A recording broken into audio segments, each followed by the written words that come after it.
10 years ago, I sat on the porch of my childhood home, watching through the window as my family gathered inside.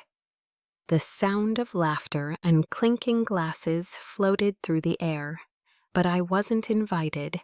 Again, no drama, no fight, no reason except that I didn't fit the image they wanted. A successful lawyer like my brother Darren, or a rising doctor like my sister Naomi. I was different. I was a carpenter. I loved the smell of sawdust, the feel of wood beneath my fingers, the satisfaction of building something real with my own two hands. But to them, I was the disappointment they pretended didn't exist. That night, the annual family reunion went on without me. I learned about it from a tagged photo on Facebook. Smiling faces, empty chairs, and no one who cared to call or text. When I reached out, my mother sighed over the phone and said, "We thought you'd be too busy or uncomfortable." Uncomfortable? That word burned me more than anything. I was family. I deserved better. I tried to brush it off at first. Maybe I was the one who didn't belong. But the pattern repeated itself. Late invitations, forgotten birthdays, group chats I was removed from. The silence grew louder every year, so I stopped trying. I stopped calling. I stopped hoping. I packed my life into a truck and moved 2 hours away, to a small town where nobody knew my story or the family that left me behind. There I poured my heart into my carpentry business. I worked long days, building tables, chairs, and eventually custom furniture. It wasn't glamorous, it wasn't easy, but it was mine. And slowly, very slowly, things began to change. Moving away was the hardest and best decision I ever made. The first few months were a blur of long workdays and quiet nights. I lived in a tiny rented apartment, surrounded by unfamiliar faces and the constant hum of small-town life. Some nights, after a long day sanding wood or fitting cabinets, I'd lie awake listening to the silence, wondering if I had made a mistake walking away from my family. But every morning I woke up to the smell of fresh pine sawdust and the feel of sunlight through the workshop window. I reminded myself why I chose this path. I wasn't chasing someone else's idea of success. I was creating something real, something I could touch, hold, and call my own. I started small, fixing broken chairs, making bookshelves for neighbors, restoring old furniture. Word spread slowly. People liked my work, not because it was flashy, but because it was honest and built to last. I took pride in every joint, every finish, every piece of wood shaped by my hands. Then came the opportunity I never expected. A local hotel owner approached me with a request to design and build themed interiors for their newly renovated suites. It was a big step up from the usual repairs, and it terrified me. But I said yes. Those months were some of the most challenging and rewarding of my life. I spent late nights sketching designs, selecting woods, and supervising the installation. The work was hard, but the feeling of seeing those rooms come to life, with my touch in every corner, made it all worth it. Slowly, my business grew. I started getting attention from local magazines and social media pages. People who once overlooked me started to take notice. Not my family, they were still silent, but new people, friends, customers who believed in what I did. Within 3 years, I wasn't just making a living. I was thriving. I saved enough to buy a plot of land and build my dream home. Every beam, every plank, Every nail was placed with my own hands. It was more than a house. It was a testament to my resilience and the life I had built, away from the judgment and rejection of my family. But even as I succeeded, the pain of being cut off didn't disappear. Sometimes I'd scroll through old photos or messages and feel the sting of absence. I wondered if they ever thought about me, or if I was truly forgotten. Then, 2 months before Christmas, a message came from my brother Darren. "Mom was wondering if you could host this year's family reunion. Your house looks amazing." I stared at the screen. After 10 years, after all the silence, they wanted to use my success, my home, as a backdrop for their family event. No apology, no recognition of the past, just a casual request. I didn't reply. Instead, I began planning my own evening. A night not for them, but for me and the people who had stood by me when my blood family did not. Christmas Eve arrived, and with it, a quiet sense of anticipation. Not for the family that had shut me out for a decade, but for the peace I had fought so hard to build.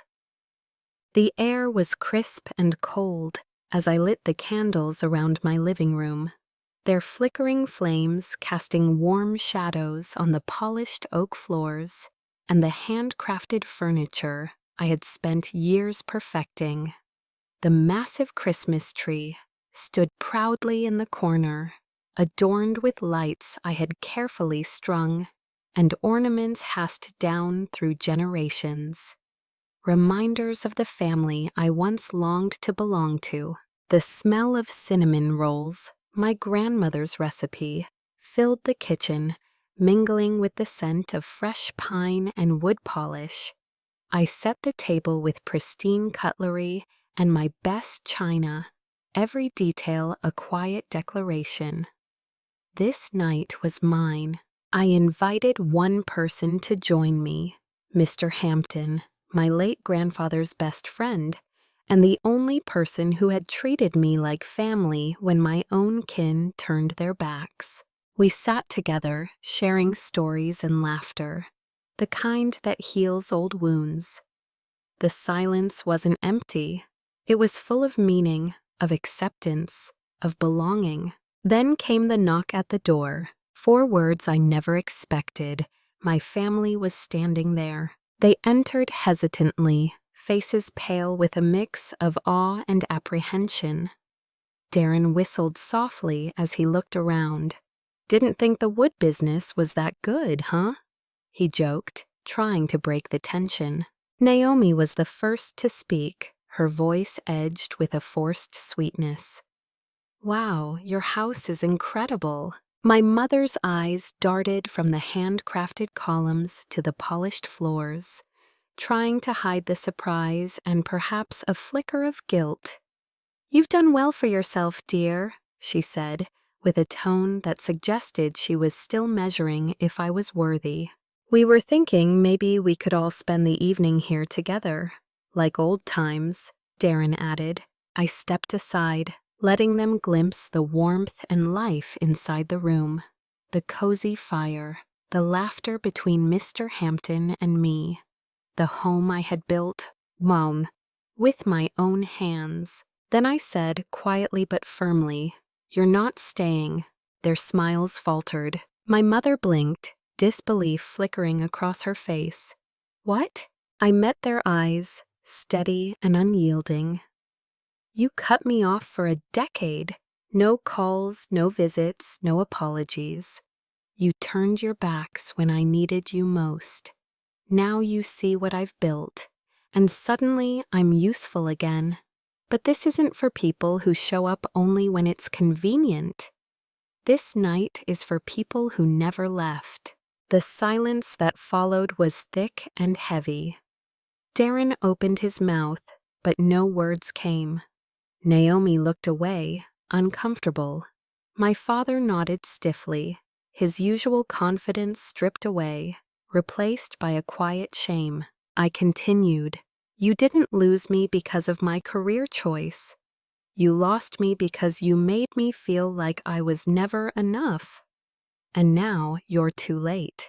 With that, I shut the door, not in anger, but in peace. Inside, Mr. Hampton raised his glass. "To chosen family," he toasted. I smiled, raising mine in return. "And to building something that lasts." The night was finally mine. The morning after the Christmas Eve confrontation, my phone erupted. Missed calls, texts flooding in, even emails, all from the family I'd just turned away. My mother's voicemail was trembling, caught between anger and guilt. "I don't know what you think you're doing, but this isn't how family works," she said. "You don't slam the door on your blood." But I didn't respond. Then came the guilt campaign. Naomi sent a long message about family making mistakes and how cutting people off is just as cruel as exclusion. Darren followed up with the classic deflection. "You always took things too personally. That's why we didn't include you. It was easier for everyone." It was clear they weren't trying to reconnect. They wanted to rewrite history without owning their part. What they really wanted was the image, the successful carpenter with the beautiful home. The black sheep turned golden. Then Naomi posted a vague, passive-aggressive status on social media. Sympathy poured in from friends who knew nothing of the real story. I ignored it until my aunt, who had stayed silent for years, messaged me privately. "I saw what Naomi posted," she said softly. "I'm not going to assume anything, but for what it's worth, you were right to say what you said." Her words hit me harder than I expected. For a moment, I questioned myself. Had I become the person I resented? But then I remembered the countless birthdays spent alone, the messages I never received, the years I watched the family pretend I didn't exist. I wasn't bitter. I was done carrying weight that wasn't mine.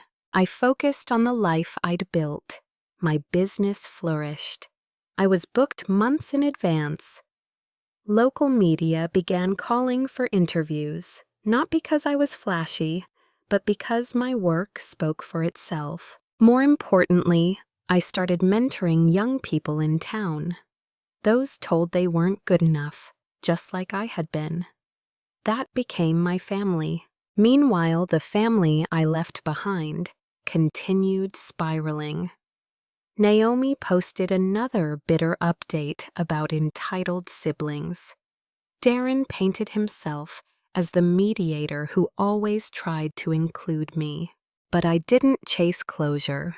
Some people only understand loss when they have nothing left. Then, months later, I received a letter I never expected from my father's attorney. My father had passed away quietly, leaving behind a journal. Inside, I found the truth. His confessions about the family's cracks, his fears, regrets, and the silence that had torn us apart.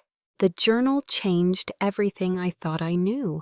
It was the beginning of a new chapter, one of understanding, healing, and finally, peace. The day I received my father's journal felt surreal, like holding a fragile bridge between the past and the future in my hands. The leather-bound book, worn and marked by time, was filled with faded handwriting that carried the weight of decades of silence and regret. For nearly an hour, I sat alone in my workshop, turning the pages slowly. Each entry peeled back layers I had never dared to look at before. This wasn't just a diary, it was a confession. He wrote about the pressure to maintain appearances, the perfect family with perfect children. How my choice to become a carpenter had unsettled him deeply, not out of disdain, but fear of what it meant for our family image. "I didn't know how to defend you," one entry read. I thought if I ignored it, if I pushed you aside, you'd come back around. I was wrong. Every time I excluded you, I broke something in myself, too. I could feel the pain in those words, a mixture of regret, helplessness, and the loneliness of someone who chose silence over confrontation. The final pages were the hardest. My father acknowledged his failings, but admitted he hoped this journal would reach me after he was gone. A message meant to heal, even if too late. I didn't attend the funeral. Social media was flooded with pictures of the event. Black and white portraits, somber faces, tears behind designer sunglasses. It all felt like a performance I didn't want to be part of. Instead, I wrote a letter. I enclosed a copy of his final journal entry and sent it to my mother's house with one sentence. You erased me for 10 years. Let this remind you, I was never gone. You just weren't looking hard enough. That should have been the end. But life rarely gives us clean endings. 2 months later, Naomi showed up unannounced at my workshop. I read it, she said quietly. I didn't know he felt that way. I looked up, setting down the tool I was working on. Did it change how you feel? I asked. She hesitated, then shook her head slowly. I'm not here for forgiveness, she admitted. I just wanted to tell the truth. I'm tired of pretending. I'm sorry I didn't stand up for you. We didn't hug, we didn't break down. We simply listened to the silence between us. That day, something shifted. Not enough to erase the past, but enough to stop lying about it. Darren never reached out again. He remained silent, guarded by pride and distance. I didn't seek closure from him. Some people only understand loss when they have nothing left to hold on to. Instead, I focused on the life I had built. A life defined not by blood, but by truth, resilience, and chosen family. And in that truth, I found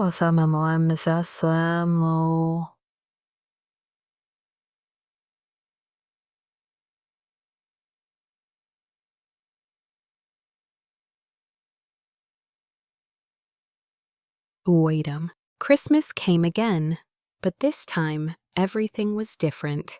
My house was filled, not with the blood relatives who once turned their backs on me, but with the people who had become my true family. Mr. Hampton, my grandfather's loyal friend and mentor. Rachel, my cousin who finally found her voice. Young apprentices I'd taken under my wing, eager to learn, hungry to prove themselves. Neighbors who had become friends, all gathered around a roaring fire, sharing food, laughter, and stories. The room was alive with warmth, not just from the crackling flames, but from the genuine connection we shared. There were no forced smiles or empty pleasantries, just real people accepting each other as we were. I stood quietly for the moment, looking around at the faces illuminated by soft candlelight, the echo of old songs filling the air. I thought about the years I spent yearning for acceptance from a family that never truly saw me, and I smiled. I wasn't the black sheep anymore. I was the first to walk away from the herd, and in doing so, I found something far greater than approval or apology. I found peace. The house I had built with my own hands wasn't just a shelter. It was a symbol of my strength, my resilience, and my ability to create my own legacy. I realized then that home isn't where you come from. It's where you're loved, where you're valued, and where you can be yourself without fear. I didn't need my family's acceptance anymore, not to feel whole. I had built a new family, chosen by heart, not blood, and that made all the difference. As the evening wore on, I raised my glass with those around me. To chosen family, I said softly, to love that's earned, not given by default. And for the first time in a long time, I truly felt at home. Months turned into years, and the wounds of the past gradually softened. Not because they disappeared, but because I learned to live with them differently. Forgiveness wasn't a destination I needed to reach. It was a choice I made daily for my own peace.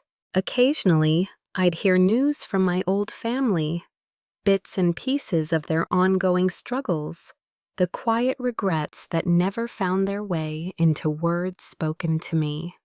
But I no longer carried their pain or their approval as my burden. Instead, I poured my energy into the people who showed up, the chosen family who celebrated my successes, comforted my failures, and accepted me fully. My business continued to thrive, but more importantly, my spirit flourished. I mentored more young people, helping those who felt lost or unloved find their own strength. In their journeys, I saw my own reflected back, a reminder that family is more than blood. It's love, support, and a rehab. I built a life that wasn't defined by rejection or acceptance from others, but by the authenticity I embraced within myself. One quiet evening, sitting on my porch with a cup of tea, I reflected on the journey, the pain, the triumphs, and the moments in between. I realized that sometimes the greatest strength comes from walking away.